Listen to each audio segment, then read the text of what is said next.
नमस्कार, मी अनिल उपाध्ये. शिवसिद्ध बातमीपत्रात आपलं स्वागत आहे. पाहूया आजची बातमी. महाराष्ट्र राज्य मार्ग परिवहन महामंडळाकडून एसटी सवलतीच्या प्रवासासाठी NCMC स्मार्ट कार्ड अनिवार्य करण्यात आले आहे. मात्र राज्यभरात या कार्डच्या नोंदणी केंद्रांची संख्या अत्यंत मर्यादित असल्याने ज्येष्ठ नागरिक, दिव्यांग, विद्यार्थी आणि सवलतधारक प्रवाशांचे प्रचंड हाल होत आहेत.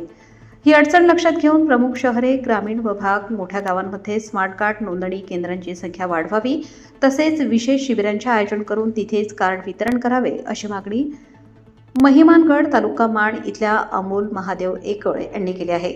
याबाबतचे निवेदन त्यांनी एसटी महामंडळाच्या उपाध्यक्ष व व्यवस्थापकीय संचालकांना ईमेलद्वारे पाठवले आहे.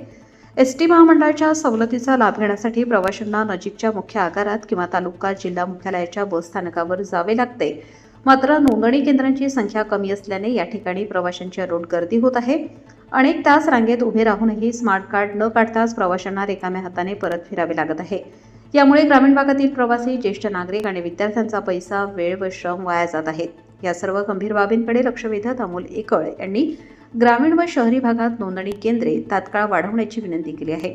तसेच गावागावात विशेष नोंदणी शिबिरे भरवून त्याच ठिकाणी स्मार्ट कार्डचे वितरण केल्यास प्रवाशांची मोठी सोय होईल असा विश्वासही त्यांनी निवेदनात व्यक्त केला आहे.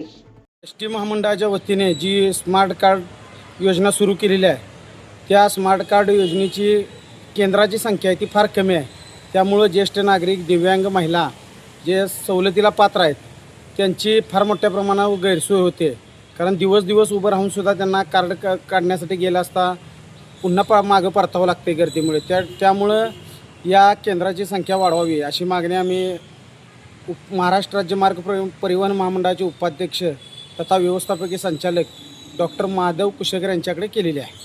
तरी त्यांनी तात्काळ याची केंद्रे वाढवावीत आणि जनतेला दिलासा द्यावा.